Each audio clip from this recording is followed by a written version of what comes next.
Hi friends, welcome to Radhe's 2223. Deepavali పండుగను పెద్దలు చిన్నలు అంతా కూడా ఎంతో ఎంజాయ్ చేస్తూ జరుపుకుంటాం కదా. పెద్దవాళ్ళైతే పూజలు నోములు అవి చేసుకుంటారు. చిన్నారులు హుషారుగా టపాసులు కాలుస్తూ స్వీట్లు తింటూ 3 days దీపావళి మనం ఎంజాయ్ చేస్తాం కదా. దీపావళి పండుగ నాడు లక్ష్మీదేవిని మనం విశేషంగా పూజిస్తాం. అసలు దీపావళి పండుగ ఎలా వచ్చింది, దాని వెనుక ఉన్న కథ ఏమిటి అనేది చూద్దాం. ఈ వీడియో స్కిప్ చేయకుండా చివరి వరకు వినండి. దీపావళి యొక్క కథని మీకు చెప్తాం. నరకాసురుణ్ణి సత్యభామ వధించిన నాడే దీపావళి పండుగ వచ్చిందని మనకు పురాణాలు చెప్తున్నాయి. అసలు ఎవరి నరకాసురుడు? పూర్వం హిరణ్యాక్షుడు అనే రాక్షసుడు భూమిని చుట్టేసేసి సముద్రంలోకి పడేస్తాడు. అప్పుడు దేవతలందరూ కూడా వెళ్ళి విష్ణుమూర్తిని ప్రార్థిస్తే విష్ణుమూర్తి వరాహావతారం ఎత్తి హిరణ్యాక్షుని సంహరించి భూదేవిని సముద్రం నుంచి బయటకు తీసుకొస్తారు. ఈ సమయంలోనే విష్ణుమూర్తికి భూదేవికి కలిగిన పుత్రుడే ఈ నరకాసురుడు. విష్ణుమూర్తి భూదేవితో సంధ్యా సమయంలో, అంటే నిషిద్ధ కాలమైన సంధ్యా సమయంలో కలవటం వల్ల కలిగిన పుత్రుడు కాబట్టి ఈ పుత్రుడు రాక్షస లక్షణాలు ఎక్కువగా ఉంటాయి కాబట్టి రాక్షసుడు అవుతాడు అని భూదేవికి చెప్తాడు. ఆ మాటలకు బాధపడిన భూదేవి రాక్షసుల్ని ఎప్పుడైనా విష్ణుమూర్తి సంహరిస్తారు కాబట్టి ముందుగానే స్వామివారిని వేడుకుంటుంది. నా బిడ్డలకు రక్షణ ప్రసాదించమని అడుగుతుంది.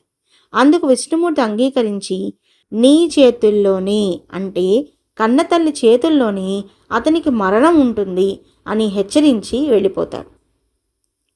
ఏ తల్లి తన బిడ్డను చంపుకోదు కదా అని భూదేవి ఎంతో సంతోషిస్తే నా బిడ్డను నేను చంపుకోను కదా అని హాయిగా ఉంటుంది. అయితే నరకాసురుడు పెరిగి ఎంతో శక్తివంతుడుగా మారతాడు. కామాఖ్యను రాజధానిగా చేసుకొని ప్రాజ్ఞోతిదిశ్యపురం అనే రాజ్యాన్ని పరిపాలిస్తూ ఉంటాడు. అమ్మవారిని పూజిస్తూ ఉంటాడు. యాగాలు చేస్తూ ఉంటారు. సో ఇలా కొన్ని యుగాలు గడిచాయి. ద్వాపర యుగంలో అతనికి పక్క రాజ్యమైన శోణితపురము అనే ఒక రాజ్యానికి రాజైన బాణాసురుడితో పరిచయం అవుతుంది. ఆ పరిచయం కాస్త స్నేహంగా మారుతుంది. బాణాసురుడు రాక్షసుడు, అన్ని రాక్షస గుణాలు కలిగినవాడు. స్త్రీని ఒక విలాస వస్తువుగా మాత్రమే చూసేవాడు.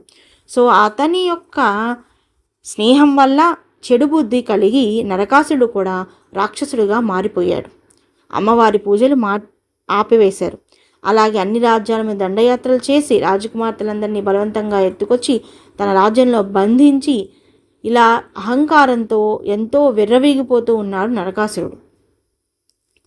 ఒకసారి స్వర్గం మీద కూడా దండయాత్ర చేసి కన్నతల్లి అయిన అదితిమాత చెవికుండలాలను తస్కరించి దేవతలు దేవమాతను కూడా అవమానించాడు. అప్పుడు నరకాసుడి యొక్క వ్యవహార వైశైలిపై, అంటే అతని యొక్క చర్యలను గురించి దేవతలందరూ కూడా విష్ణుమూర్తి అవతారమైన శ్రీకృష్ణుని వద్దకు వెళ్ళి ప్రార్థించారు. నరకాసుని సంహరించి మమ్మల్ని రక్షించుము అని వేడుకున్నారు. ఆ సమయంలో శ్రీకృష్ణుడు వారికి మాట ఇచ్చి సత్యభామ సహితంగా యుద్ధానికి వెళ్ళారు.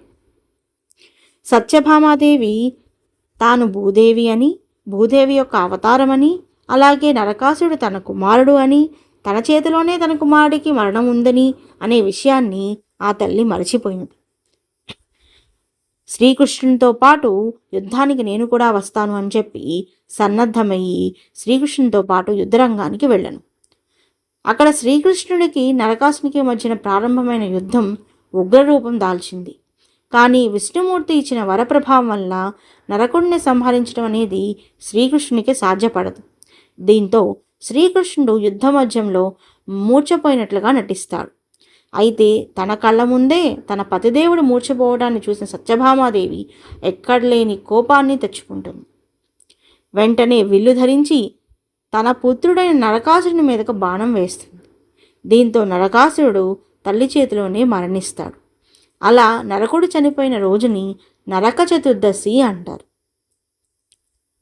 ఆ మరుసటి రోజు అమావాస్య కావడంతో వారందరికీ కూడా వారు అక్కడ ఉన్న ప్రజలందరూ కూడా శ్రీకృష్ణుడికి సత్యభామకి సంతోషంగా స్వాగతం పలకడానికి, అమావాస్య రోజు కాబట్టి చీకటి ఉంటుంది కాబట్టి ఆ చీకట్లు పారదోలడానికి, ఆ వెలుగుల్లో వారికి ఆహ్వానం పలకడానికి దీపాలు వెలిగించారు అని చెప్పి అప్పటి నుంచి దీపావళి జరుపుకుంటున్నాము అని చెప్పే కథ అనేది మనకు ప్రాచుర్యంలోకి వచ్చింది. సో ఫ్రెండ్స్, మీరు కూడా దీపావళి చేసుకోండి. క్రాకర్స్ కాల్చేటప్పుడు చాలా జాగ్రత్తగా ఉండండి.